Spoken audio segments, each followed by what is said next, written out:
बिस्मिल्लाहिर्रहमानिर्रहीम अस्सलाम वालेकुम। आज इस वीडियो में क्लास 10 चैप्टर 3 के एमसीक्यूज देखेंगे, जिसमें पहला एमसीक्यूज है हमारे पास, which statement is true about the magnet pole. तो यहाँ कुछ ऑप्शन है और हमें ये बताया जा रहा है कि मैग्नेट पोल के बारे में कौन सी स्टेटमेंट ट्रू है। तो इन ऑप्शन को पढ़ने से पहले हमें थोड़ा सा ये देखना पड़ेगा कि चार्ज क्या करते हैं। तो हमने देखा हुआ था कि जो सिमिलर चार्ज थे वो एक दूसरे को रिपेल करते थे और जो डिफरेंट चार्ज थे वो एक दूसरे को अट्रैक्ट करते थे। ये पिछली क्लासेस की बात है। अगर हम देखें तो यही सेम काम मैग्नेट पोल के साथ होता है कि जो सिमिलर मैग्नेट पोल हैं वो एक दूसरे को रिपेल करते हैं और जो डिफरेंट मैग्नेट पोल हैं वो एक दूसरे को अट्रैक्ट करते हैं। तो यहाँ पहली बात ये कही गई है कि अनलाइक पोल रिपेल। तो यहाँ तो हम देख पा रहे हैं कि जो अनलाइक, देखो ये नॉर्थ है तो ये साउथ है, तो नॉर्थ और साउथ तो एक दूसरे को अट्रैक्ट कर रहे हैं, तो मतलब पहली बात तो गलत है। दूसरे ऑप्शन में बताया जा रहा है लाइक पोल अट्रैक्ट, मतलब जो एक जैसे पोल हैं वो अट्रैक्ट करते हैं। तो यहाँ तो हम देख पा रहे हैं कि साउथ साउथ को रिपेल कर रहा है, नॉर्थ नॉर्थ जो सेम है वो दूसरे एक दूसरे को रिपेल कर रहे हैं, मतलब दूसरी बात भी गलत है।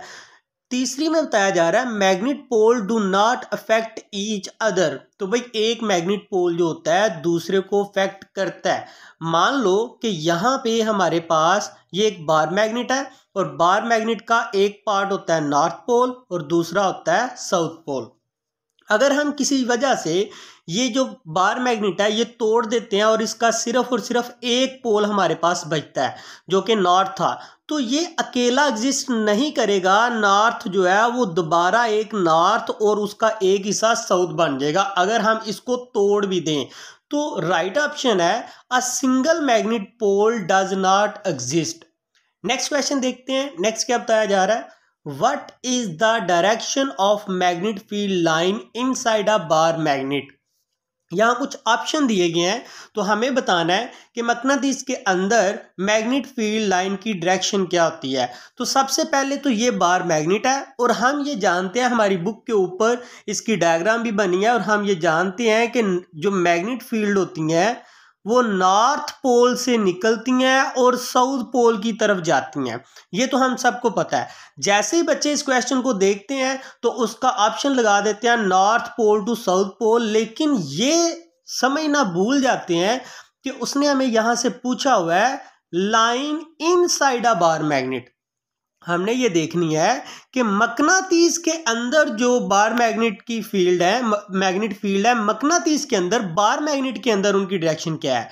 तो बाहर से तो हमने देख लिया नॉर्थ से साउथ की तरफ होता है, तो इनसाइड अगर हम देखें तो वो होता है जैसे ये नॉर्थ से साउथ की तरफ जा रहा है, तो अगर इनसाइड देखें तो वो साउथ से नॉर्थ की तरफ जा रहे हैं।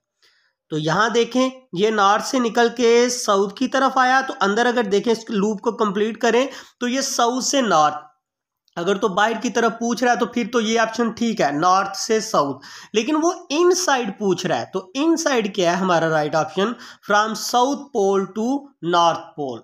नेक्स्ट हम देखते हैं। नेक्स्ट क्या बताया जा रहा है, the presence of the magnet field can be detect by are.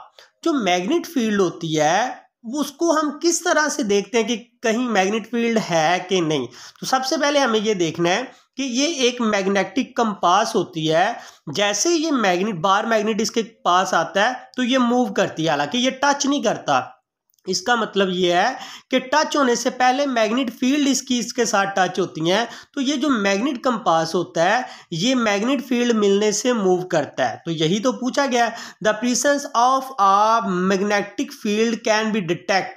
तो मैग्नेट फील्ड जो होती हैं वो हम किस से डिटेक्ट करते हैं, तो हमारे पास राइट ऑप्शन है मैग्नेटिक कंपास से। किस तरह से, ये एक और एग्जांपल लिया है। तो यहाँ पे आप देख पा रहे हैं कि हमारे पास एक बार मैग्नेट है और इसके गिर्द बहुत सारी मैग्नेट फील्ड है।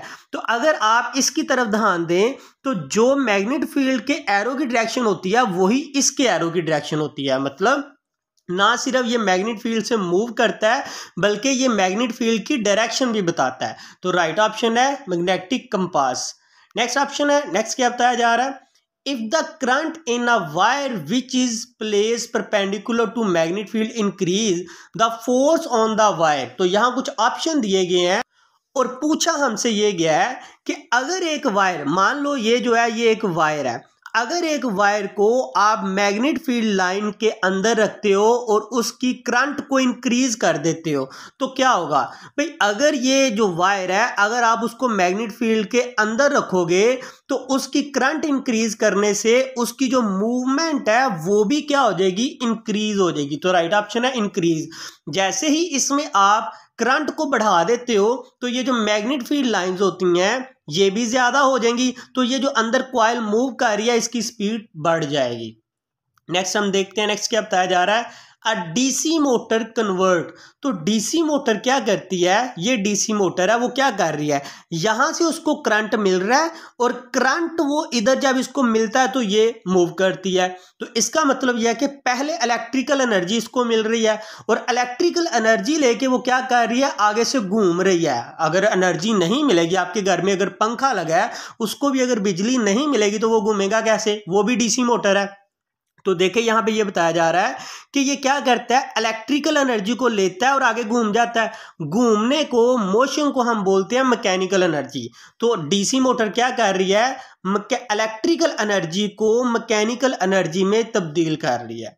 नेक्स्ट हम देखते हैं, नेक्स्ट क्या बताया जा रहा है, Which part of a DC motor reverse the direction of current through the coil every half cycle? अच्छा ये मैं आपको बता दूं, आप YouTube पे देखेंगे बहुत सारे लेक्चर देखेंगे और मोस्टली इसका आंसर गलत लगा हुआ है। अगर आप ये सारा क्वेश्चन इसी तरह से उठाएं और इसको आप गूगल पे भी पेस्ट करेंगे तब भी आपको वो भी राइट आंसर दे देगा, लेकिन डिफरेंट वीडियो पे डिफरेंट लगा हुआ है। यहां मैं आपको डिटेल से एक चीज बताता हूं। सबसे पहले तो हम समझते हैं डीसी मोटर के पार्ट, दो पार्ट है, एक ये नॉर्थ और एक ये साउथ, और यहां हमने इसको बैटरी लगाया हुआ है। और ये जो आपको ब्लैक कलर के ये आपको जो नजर आ रहे हैं ये दोनों तरफ बुश लगे हुए हैं। तो उसने पूछा क्या है, which part of a DC motor reverse the direction of current through the coil every half cycle. तो सबसे पहले उसने कहा आर्मेचर। आर्मेचर ये जो अंदर घूम रही कॉइल है ये आर्मेचर है। तो भाई आर्मेचर का करंट की डायरेक्शन चेंज करने से तो कोई तल्लक नहीं है, क्योंकि वो तो अलग है, क्योंकि करंट उसको यहां से मिल रही है। मान लो यहां से इस तरह से करंट मिल रहा है तो वो तो करंट की डायरेक्शन को चेंज नहीं कर सकता। अगर बुश की बात करें तो वो भी बिल्कुल इसके साथ लगे हुए हैं, तो वो भी करंट की डायरेक्शन को चेंज नहीं कर सकते, ये फिक्स है। हाँ, ये जो आपको अंदर दो इस तरह के स्प्लिट रिंग, इसको मैं स्लिप रिंग नहीं बोलूंगा, स्प्लिट, क्योंकि हमारे पास एक ये रिंग है, इसको अगर दो हिस्सों में तोड़ दिया जाए तो ये बन जाता है स्प्लिट रिंग, मतलब टूटा हुआ रिंग। अगर आप देखें तो ये बार बार करंट की डायरेक्शन को चेंज कर रहा है। कैसे, मान ले यहां से पॉजिटिव से ये इस तरफ आ रहा है तो बुश को तो हमेशा पॉजिटिव करंट ही मिल रहा है, लेकिन ये साइकिल, ये जो स्प्लिट रिंग है बार बार चेंज हो रहा है। अगर देखें अभी पॉजिटिव मिल रहा है इसको तो दूसरे के साथ वो नेगेटिव के साथ जाके टच हो जाएगा, फिर नेगेटिव लगेगा तो वो इधर आके पॉजिटिव के साथ टच हो जाएगा। तो ये जो है ये बार बार पॉजिटिव और नेगेटिव हो रहा है। ये देखें नेगेटिव के साथ टच है, फिर पॉजिटिव के साथ टच है, अभी फिर पॉजिटिव के साथ, ये अब नेगेटिव के साथ, फिर पॉजिटिव के साथ। तो ये करंट की डायरेक्शन को चेंज कर रहा है। तो राइट ऑप्शन हमारे पास आएगा कम्यूटेटर। यहां मैं एक और चीज आपको बता दूं कि बहुत सारी अगर आप देखेंगे जगह पे आपको स्लिप रिंग मिलेगा। तो भाई स्लिप रिंग जो होता है वो एसी जनरेटर में यूज होता है, डीसी मोटर में तो स्लिप रिंग यूज ही नहीं होता। तो हमसे यहां पे ये पूछा गया है कि स्लिप, यहां पे पूछा गया डीसी मोटर का, तो डीसी मोटर में स्लिप रिंग नहीं यूज होता, डीसी मोटर में तो कम्यूटेटर यूज होता है। हाँ, अगर स्प्लिट रिंग होता तो मैं इस ऑप्शन को लगा देता। सो यहां पे राइट ऑप्शन है हमारे पास कम्यूटेटर। याद रहे यहां बच्चे बहुत सारी गलती करते हैं और बहुत सारी जगह पे आपको स्लिप रिंग मिलेगा। यहां उसने डीसी मोटर का जिक्र किया है, एसी जनरेटर का किया होता तो बिलाशुबा आप इसको स्लिप रिंग लगा सकते थे। तो राइट ऑप्शन है कम्यूटेटर।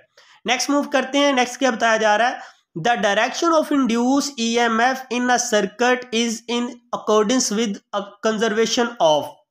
तो यहां हमसे ये बताया गया, बेसिकली ये लेंज लॉ का जिक्र कर रहा है।